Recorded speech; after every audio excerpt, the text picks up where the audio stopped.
Bismillahirrahmanirrahim. Assalamualaikum warahmatullahi wabarakatuh. Innal hamdalillah nahmaduhu wa nasta'inuhu wa nastaghfiruh wa na'udzu billahi min shururi anfusina wa min sayyiati a'malina. May yahdihillahu fala mudilla lahu wa may yudlil fala hadiya lahu. Asyhadu an la ilaha illallah wahdahu la syarika lah. Asyhadu anna Muhammadan abduhu wa rasuluhu la nabiyya ba'dah. Hadirin hadirat jamaah kajian Allah Yakin Center Sidoarjo, Kitab Riyadhus Shalihin rahimani wa rahimakumullah.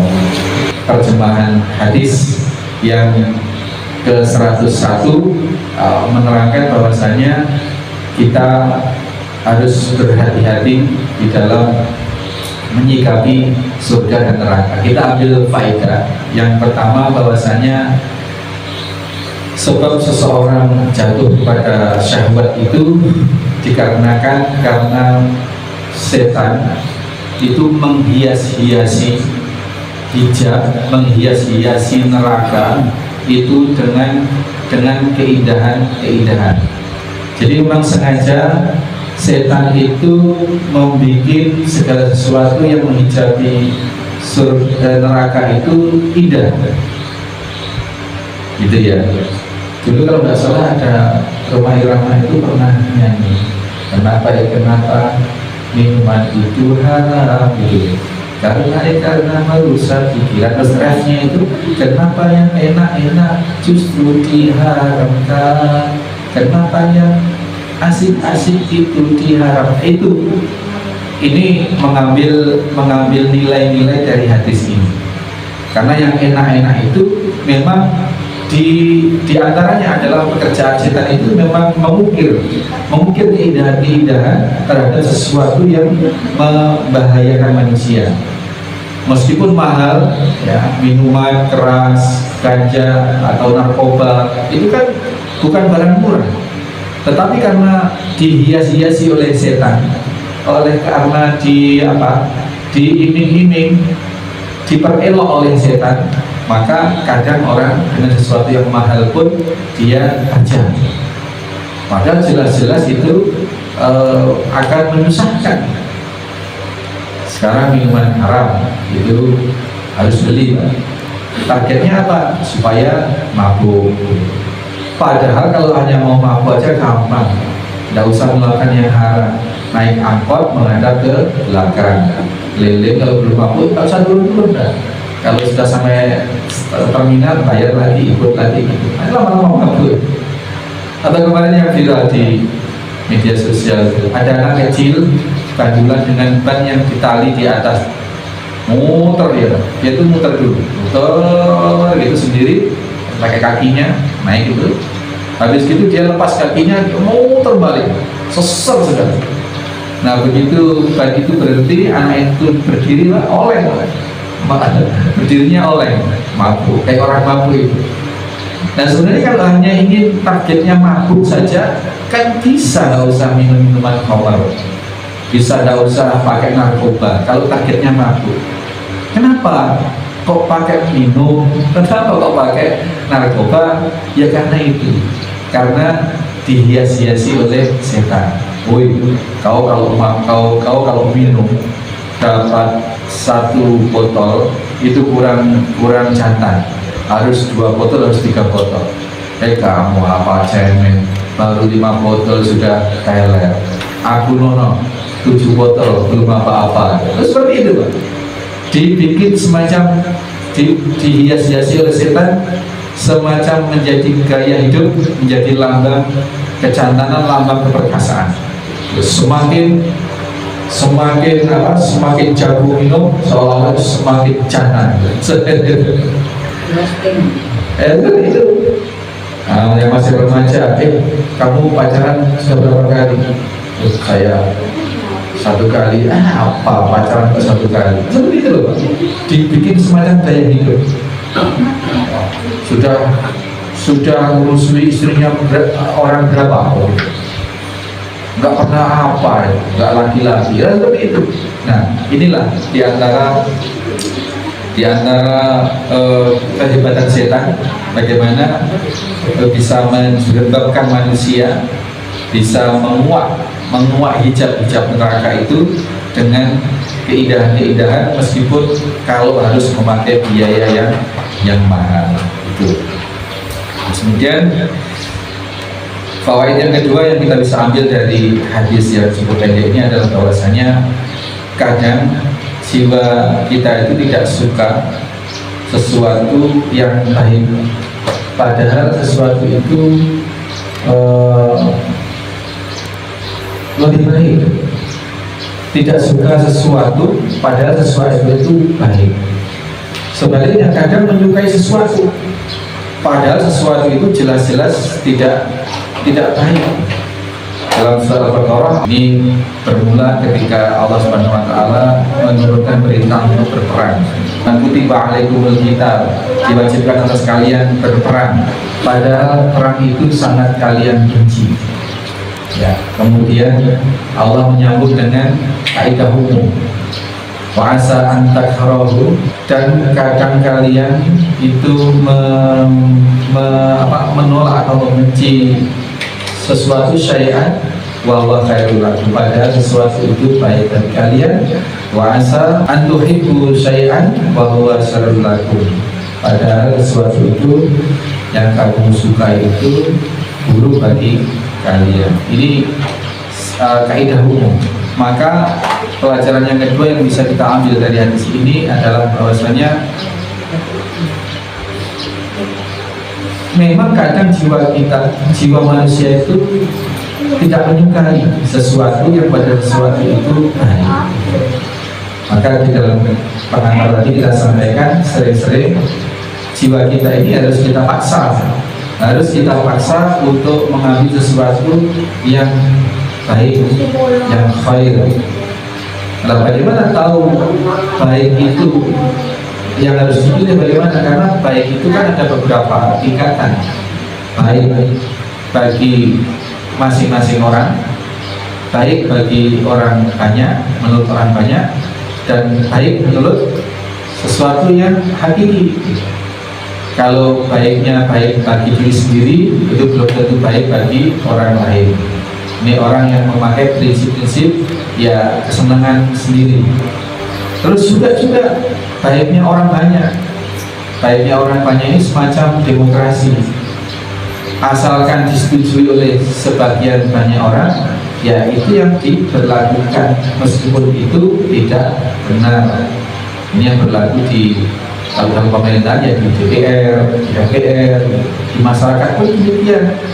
Orang sudah melakukan sesuatu yang benar karena diprotes oleh sebagian masyarakat, kemudian masyarakat itu memprovokasi yang lain, kemudian kebenaran itu kemudian dianulir atau tidak jadi dilakukan. Berangkat haji itu sesuatu yang hak, tapi kemudian saudara-saudaranya, keluarganya sudah daftar, sudah dapat nomor antrian mau berangkat, tapi kemudian keluarganya gandoli, misalnya kan ini gandoli lima ini dan itu, kemudian saudaranya ini nggak cukup kuat karena hujahnya sudah benar, saya berhaji mau berangkat haji, saya sehat, kenapa kok digandoli gitu. Lalu keluarganya ini memprovokasi tetangga-tetangga untuk juga memberikan pengaruh gitu. Maka semakin banyak orang yang menolak, kontra terhadap niat yang sudah baik, perbuatan yang sudah dilakukan baik tadi itu akhirnya diurungkan. Nah, inilah kebenaran demokrasi. Karena orang banyak belum tentu benar bagi sesuatu yang sejati. Maka kebenaran yang sejati adalah kebenaran kitab suci. Maka kalau sudah berprinsip mendapatkan kebenaran dari kitab suci, ya sudah, saya punya uang Saya sudah daftar dan saya sudah dapat panggilan. Saya meskipun sekarang punya penyakit, sakit saya ini tidak menjamin kalau saya berangkat saya akan mati, atau tidak menjamin kalau saya tidak berangkat saya tidak mati. Maka saya akan berangkat tetap, meskipun keluarga menghalangi, ngerah nih tetangga, nggak ngefek. Kalau orang sudah sikoh, sudah lurus, sudah mujahadah, nggak ngefek. Dikerahkan orang senegara pun nggak ngefek, dibunuh pun sekalipun nggak ngefek, karena sudah memegang kebenaran kitab suci. Ini satu gambaran cerminan, dan ini bisa diterjemahkan dalam bentuk kasus apapun dalam kehidupan kita. Kalau sudah benar, sah, sudah benar menurut kitab suci, ya sudah, tidak usah mayang mentoleh, karena menyangkut keselamatan kita di akhirat kelak. Ini jadi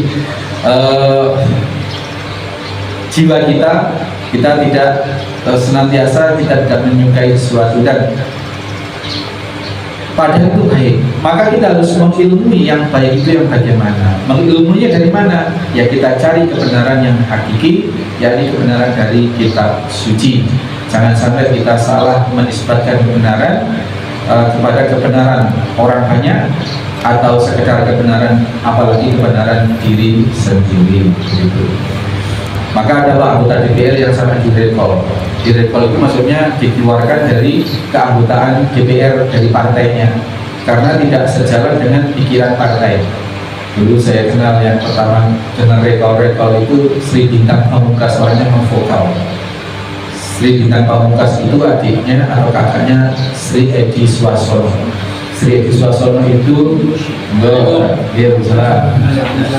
Sri Edi Swasono itu menantunya Pak Hatta.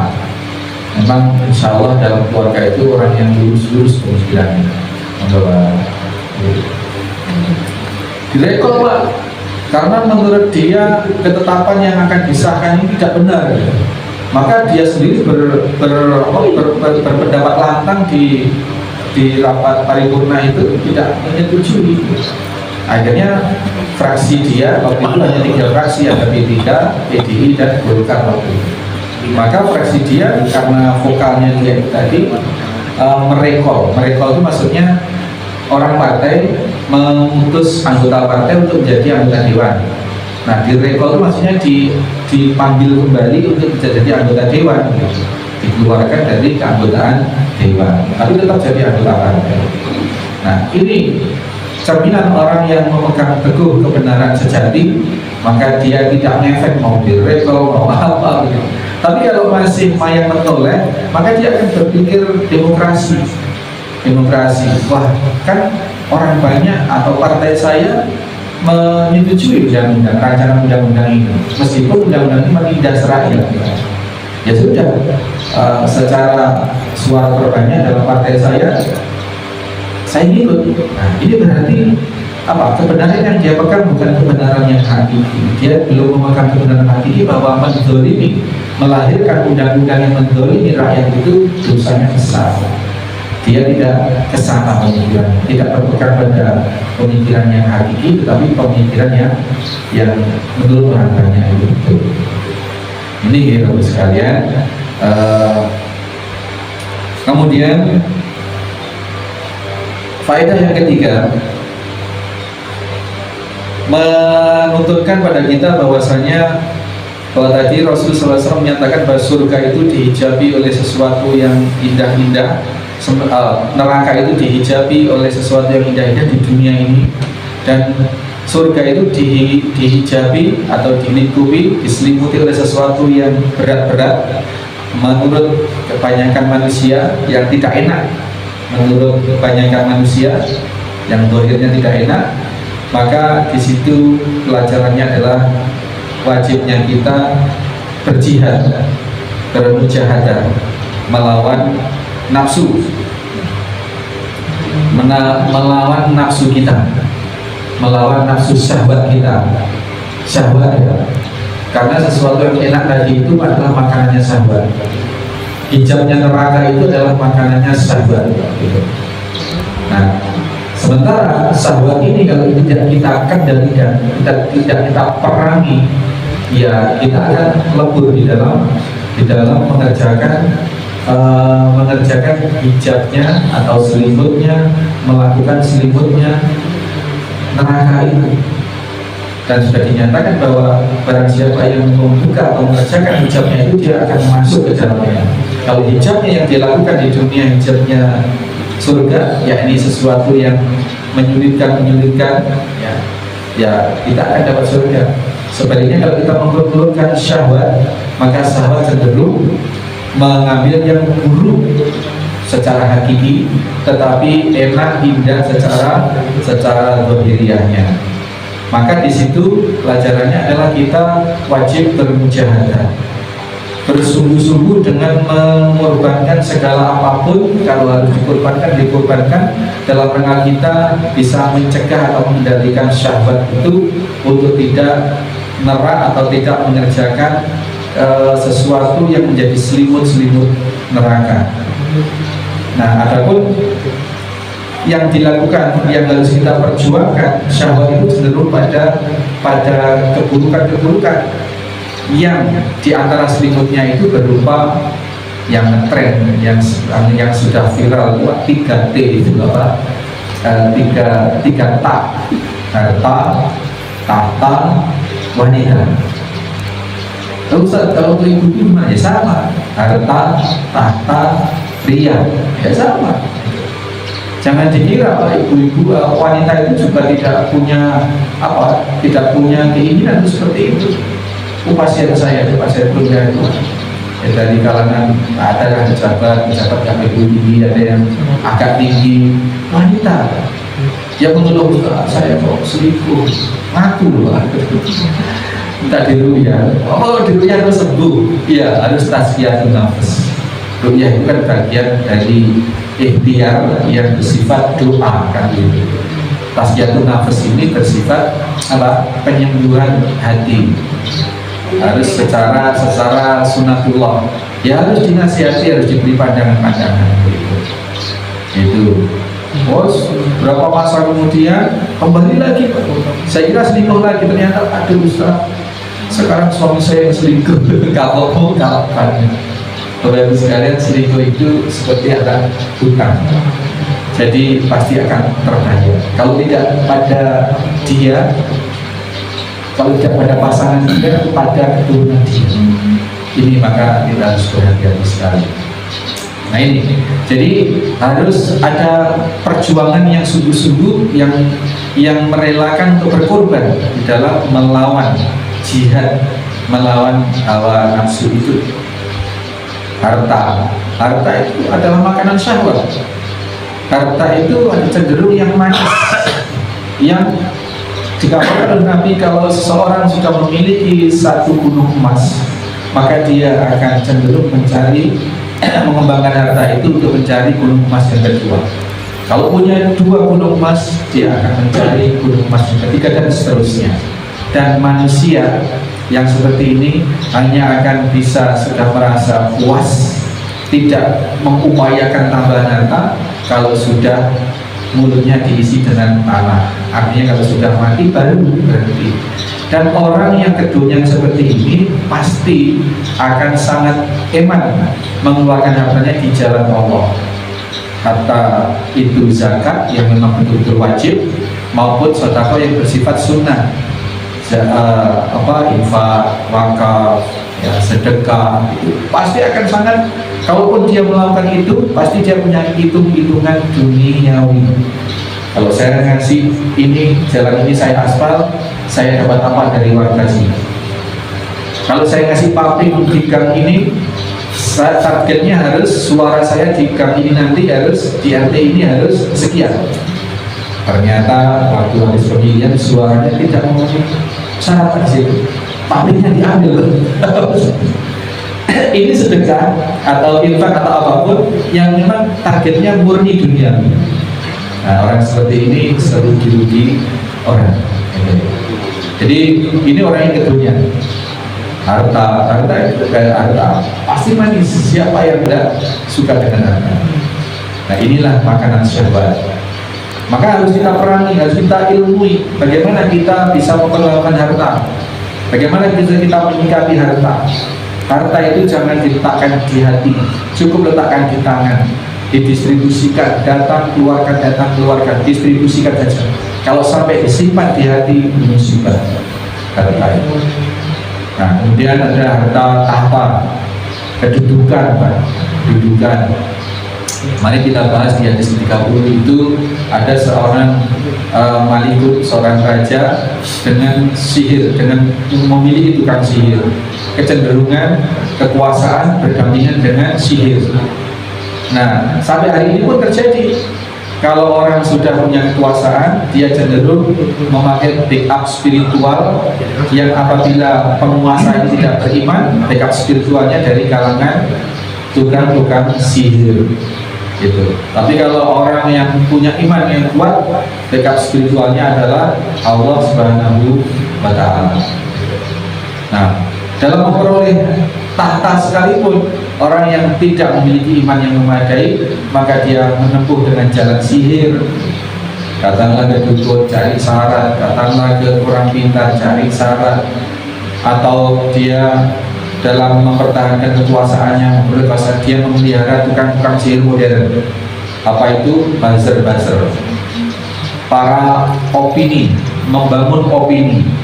Media massa, orang satu punya akun media sosial 1000. Jadi untuk menaikkan rating orang ini, maka dia bayar satu orang untuk mengopinikan bahwa si A yang sedang mencari kekuasaan ini adalah orang baik. Maka dibikinlah dia seolah-olah orang yang zuhud, orang yang deso, orang yang seperti itu. Nah, diopinikan seperti itu, dikomentari yang baik-baik, dan setiap hari digitukan, diberitakan di TV besar-besar. Itu sihir, itu sihir. Sihir itu substansinya adalah mengelabui pandangan manusia terhadap suatu objek, itu sihir. Nah, kalau dulu secara telanjang sihir ya sihir. Nah, sekarang pun sihir masih dipakai dengan dukun-dukun, dengan apalah syarat-syarat, dengan sajen-sajen dan seterusnya yang mengerahkan kekuatan jin bekerjasama dengan itu musyrik. Nah, selain itu juga menempuh sihir modern, sihir yang real, yaitu buzzer-buzzer.